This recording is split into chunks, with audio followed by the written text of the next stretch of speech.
دوسری جو خرافات ہو رہی ہے رجب کے مہینے میں، جہاں پر فضیلت ہے وہاں پر خرافات بھی ہے اس مہینے میں۔ دنیاوی اعتبار سے لوگ دھندہ بنا رکھے ہیں، اپنے پیٹ پالنے کا ایک بزنس بنا رکھے ہیں کہ رجب کا مہینہ آتا ہے جس کو جو ہے اہل تشیع حضرات، روافضی حضرات اس کو خوب دھوم دھام سے مناتے ہیں۔ اور آج ہمارا یہ حال ہو چکا ہے کہ اہل سنت والجماعت کا طبقہ بھی اس میں کہیں نہ کہیں، اگر میں بغیر مبالغے کے اگر میں کہوں تو 70% اہل سنت والجماعت کا طبقہ اس جو ہے بدعت میں شمار ہو رہا ہے، اس بدعت میں شامل ہو چکا ہے، اور اس کو وہ بدعت نہیں سمجھ رہا ہے، اس کو وہ حرام نہیں سمجھ رہا ہے، اس کو ناجائز نہیں سمجھ رہا ہے، بلکہ وہ اس کو ثواب کی نیت سے کر رہا ہے، بلکہ وہ اس کام کو جو ہے فخریہ طور پہ کر رہا ہے، اور وہ یہ کہہ رہا ہے کہ اس چیز کی ہم کو تاکید کی گئی کرنے کی، جس کی طرف اس تاریخ کو جو ہے منسوب کرتے ہیں، جس کی طرف اس تاریخ کو جو ہے راجع کرتے ہیں، اور جس کی وہ مثالیں دیتے ہیں، جس کو وہ اپنی بنیاد بناتے ہیں، دلیل بناتے ہیں کہ اس شخص نے یا انہوں نے اس چیز کی طرف ہم کو رغبت دلائی ہے کہ ہماری وفات کے بعد آپ کو یہ کام کرنا ہے۔ وہ شخص کون ہے؟ کس کے اوپر تہمت لگا رہے ہیں؟ کس کے اوپر جو ہے الزام لگا رہے ہیں؟ اس کی حقیقت کیا ہے؟ اس کی حقیقت یہ ہے کہ 22 رجب کو جو کنڈے کی رسم چل رہی ہے، 22 رجب کو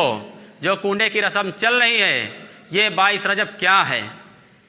اس کو سب سے پہلے ہمیں سمجھ لینا چاہیے کہ 22 رجب کو کس کی وفات ہوئی ہے اور کس کی ولادت ہوئی ہے، کون 22 رجب کو آیا ہے اور کون 22 رجب کو گیا ہے، اور کس کا لیبل لگا کر کے اس دن کو منایا جاتا ہے، خوشی اور جشن منایا جاتا ہے، اور کس کو جو ہے کس کے اوپر جو ہے یہ تہمت اور اپنے بغض اور اپنی دشمنی نکالتے ہیں۔ دونوں چیزیں سمجھنے والی ہیں۔ وہ یہ کہ جو ہے امام جعفر صادق رحمۃ اللہ علیہ کے نام سے 22 رجب کو جو ہے منسوب کرتے ہیں کہ 22 رجب کو امام جعفر صادق رحمۃ اللہ علیہ کی تاریخ وفات ہے۔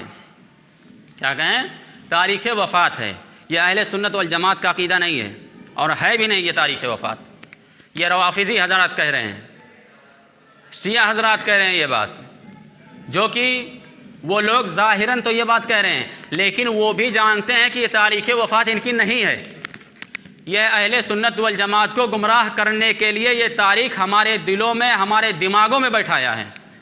کہ ہم کیسے ان کے اندر سے جو ایمانی جذبہ ہے اس کو کیسے میں سلب کروں، کیسے ان کے اندر سے صحابہ کی محبت کو نکال کے کھینچ کے پھینک دوں۔ اس لیے ان شیعہ حضرات نے، روافضین نے یہ تاریخ کو جو اصل تاریخ تھی اس کو پوشیدہ کر دیا، اور وہاں پر دوسرے کا لیبل لگا کر کے جو ہے اہل سنت والجماعت کو گمراہ کر دیا۔ وہ کیا کہتے ہیں کہ حضرت جعفر صادق رحمۃ اللہ علیہ 22 رجب کا ان کا انتقال ہوا، اور انہوں نے اپنے انتقال سے پہلے، اپنی وفات سے پہلے یہ نصیحت کی کہ جب ہماری وفات کی تاریخ آئے 22 رجب تو اس دن آپ سب فاتحہ دلانا، اس دن آپ سب نیاز کرنا میرے نام کا، اس دن میرے نام سے آپ سب نیاز کروانا، اور ایک خاص قسم کا پکوان پکانا، ایک خاص قسم کا کھانا بنانا، تاکہ اس چیز کا ثواب ہم کو پہنچے۔ یہ روافضین حضرات کہتے ہیں، وہ لوگ کہتے ہیں، حالانکہ اصل حقیقت کیا ہے 22 رجب کی، جس کی طرف منسوب کر رہے ہیں امام جعفر صادق رحمۃ اللہ علیہ کی رجب کے مہینے میں کہہ رہا ہوں، 22 رجب نہیں، رجب کے مہینے میں نہ تو ان کی پیدائش ہے، نہ ان کی وفات ہے، نہ انہوں نے کوئی ایسی تاکید کی ہے، نہ ایسی کوئی نصیحت کی ہے کہ میرے وفات کے بعد میری فاتحہ اور میرا نیاز کروانا۔ یہ دشمنان اسلام ہے، کیونکہ جس وقت یہ معاملہ پیش آیا تھا اس وقت اسلام کا بول بالا تھا، اسلام کا پرچم کا، اسلام کا ڈنکا دنیا کے اندر بج رہا تھا، اسلام کا پرچم چاروں طرف لہرا رہا تھا، اس وقت اہل سنت والجماعت کا غلبہ تھا پوری دنیا کے اندر، وہ جو ہے بہت کم مقدار میں تھے لوگ۔ تو انہوں نے کیا کیا کہ 22 رجب کو حضرت امیر معاویہ رضی اللہ عنہ، جو کہ کاتب وحی بھی ہیں، جو کہ جبرائیل علیہ السلام جب آسمان سے قرآن لے کر کے آتے تھے، ہمارے نبی صلی اللہ علیہ وسلم کو جب قرآن سنایا کرتے تھے تو اس وقت حضرت امیر معاویہ رضی اللہ عنہ ہمارے نبی صلی اللہ علیہ وسلم کے پاس بیٹھ کر کے ان وحی کو لکھا کرتے تھے۔ ہمارے نبی صلی اللہ علیہ وسلم پڑھ کے سناتے تھے، اور حضرت امیر معاویہ رضی اللہ عنہ ان وحی کو لکھا کرتے تھے۔ کاتب وحی ہیں یہ، اور یہ ان سے سب سے زیادہ حسد، سب سے زیادہ بغض، سب سے زیادہ دشمنی اگر ہے تو وہ اہل تشیع کو ہے، وہ روافضی حضرات کو ہے۔